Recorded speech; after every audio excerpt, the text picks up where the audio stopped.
আসসালামু আলাইকুম প্রিয় ভিউয়ার্স, যারা দেখছেন এবং শুনছেন সকলকে আন্তরিক শুভেচ্ছা জানাচ্ছি। আমি সাধারণত আয়কর এবং ভ্যাটের কিছু অ্যাওয়ারনেসমূলক ভিডিও করে থাকি, আপনারা জানেন।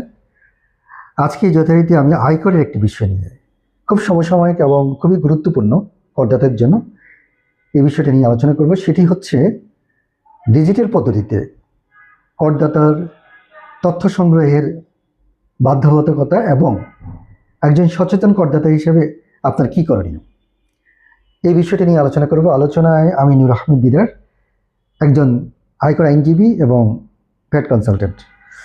আপনারা জানেন আমাদের অর্থ আইন 2026-এর মাধ্যমে আয়কর আইন 2023-এর প্রতি বছর ব্যাপক পরিবর্তন হয়। ঠিক এবারও ব্যাপক পরিবর্তন হয়েছে।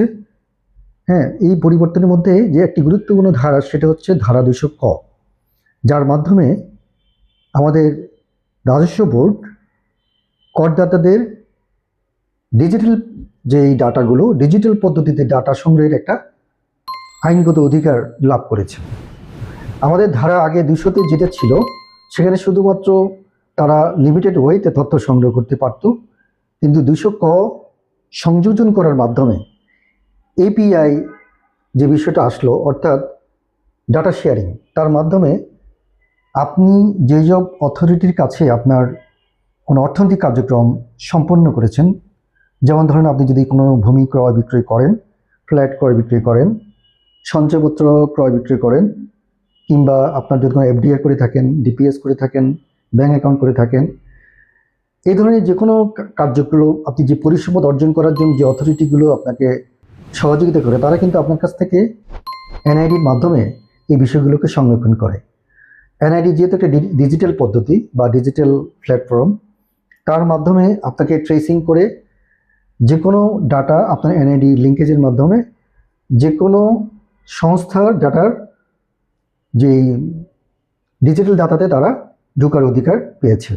আগে কিন্তু এই পদ্ধতিটা ছিল না, অর্থাৎ তারা ইচ্ছা করলেই ব্যাংকিং বা যে কোনো অথরিটির যে ডিজিটাল যে তথ্য, সেখানে তারা ঢোকার তাদের ছিল না, আইনগত বিধিবিধান ছিল না।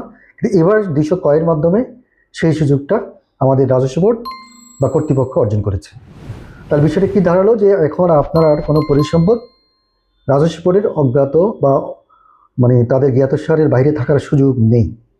তাহলে আপনি এখন একটা ডিজিটাল যে ডাটা নেটওয়ার্কের বা শেয়ারিংয়ের মাধ্যমে তাদেরকে সমস্ত তথ্যই আপনার তাদের কাছে আছে বা থাকবে।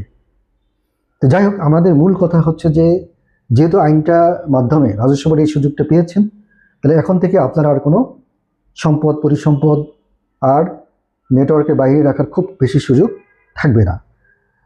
তো এই ক্ষেত্রে যেটা করণীয়, যারা নতুন করদাতা তাদের জন্য কি করণীয়, এই বিষয়টি নিয়ে একটু আলোচনা করি।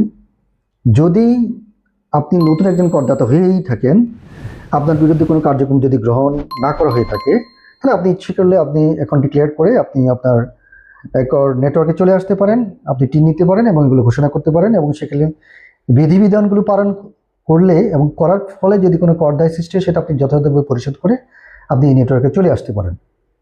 কিন্তু সমস্যাটা যে যারা পুরনো করদাতা, কিন্তু তার কিছু বৈধ অপ্রদর্শিত সম্পদ পরিসম্পদ থাকতেই পারে, সেইগুলো যদি আপনি ডিক্লেয়ার না করেন, তাহলে এখন আপনি স্বঘোষিত ডিক্লেয়ার করতে পারবেন। এটাকে আমরা বলি স্বঘোষিত। আপনি ইচ্ছা করে স্বপ্রণোদিত হয়ে আপনি ঘোষণা করতে পারেন নতুন যে রিটার্ন দিবেন তার সাথে, অর্থাৎ আপনি যে কারেন্ট রিটার্নটা দিবেন তার সাথে আপনি ঘোষণা দিয়ে আপনি এই নেটওয়ার্কে চলে আসতে পারেন। এটাকে স্বঘোষিত বলে। এখানে ধারা 24 এবং প্রথম তফসিল অনুসারে আপনি সেই ঘোষণাটা দিতে পারেন, আপনি ডিক্লেয়ার করবেন কী কী আছে, এবং সেখান থেকে যেই সম্পদের কারণে যে আপনার যেই অতিরিক্ত যে ইনকামটা হবে, সেই ইনকামের উপর আপনি যথাযথভাবে আপনার যেই নিয়মিত করটা দিয়ে দিবেন, এবং তার উপর 10% আপনার জরিমানা বা অতিরিক্ত করটা আপনি দিয়ে দিলে আপাতত এটাকে বৈধ হিসেবে ধরে নেওয়া হবে। বা আপনি মনে করবেন যে যেহেতু আপনি স্বঘোষিত করেছেন, তাহলে এটা আয়কর কর্তৃপক্ষ মেনে নেবে। কিন্তু যদি আয়কর কর্তৃপক্ষ নিজেরা উদ্ঘাটন করে এই ডাটাগুলো, এই তথ্যগুলো, তাহলে কিন্তু আর আপনার স্বঘোষণার কোনো সুযোগ থাকবে না। তো সেখানে কি হবে, সেখানে সে তথ্যের এগেনিস্টে আপনাকে তারা তাদের মতো করে যেই অ্যাসেসমেন্ট করবে, এখানে সুদ আসবে, এবং আপনার ডিলের যে সুদ দেরি করার জন্য কতগুলো জরিমানা হবে, এবং এই ক্ষেত্রে আপনার অনেক সময় ফৌজদারি অপরাধও আপনার হওয়ার জন্য দণ্ড হতে পারে।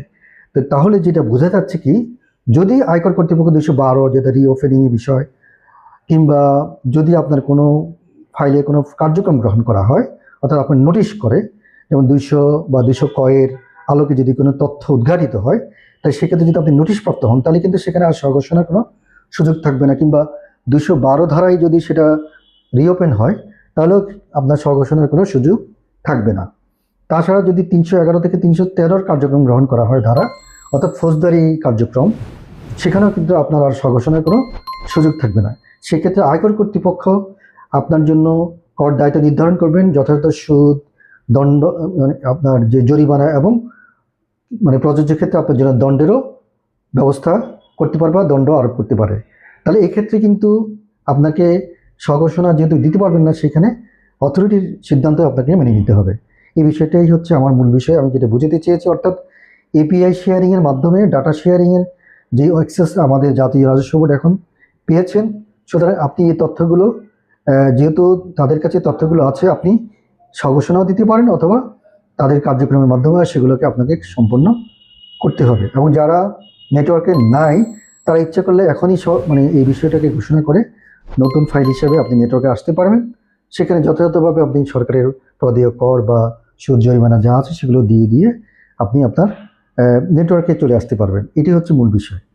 তবে আমার এই প্রসঙ্গে একটা পরামর্শ হচ্ছে যে কোনো করদাতা কখনো কোনো তার যে কর নথিটাকে গুরুত্বহীনভাবে চিন্তা করবেন না। আমরা অনেক ক্ষেত্রেই অনেক ভালো করদাতা দেখা যাচ্ছে একটা সাধারণ কম্পিউটার বা একজন যারা কোয়ালিফাইড না তাদের কাছে গিয়ে এই জিনিসগুলো সমাধান করার চেষ্টা করে। আপনি মনে রাখবেন যে এই বিষয়টা অত্যন্ত কমপ্লেক্স, এই কারণে যে এই আইনটা খুবই পরিবর্তন হয় এবং প্রতি বছর তো হয় এবং অনেক সময় টাইম টু টাইম পরিবর্তন হয়, যার ফলে আপনি অবশ্যই একজন পেশাদার ব্যক্তির মাধ্যমে আপনার কমপ্লেক্স বিষয়টাকে শেয়ারিং করে সমাধান করবেন। প্রয়োজনে একটু ফি দিবেন, তারপরে গিয়ে পেশাদারের পরামর্শ নিয়ে আপনার এই জটিল বিষয়টাকে আপনি সমাধান করার চেষ্টা করবেন।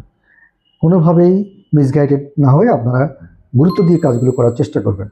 আর যদি কমপ্লেক্সিটি না থাকে, আপনি নিজেও ইচ্ছে করলে আপনার জিনিসগুলো নিয়ে আপনি কাজ করতে পারবেন। এটাই হলো আমার সর্বশেষ পরামর্শ। আশা করি আমি আপনাদেরকে বোঝাতে পেরেছি।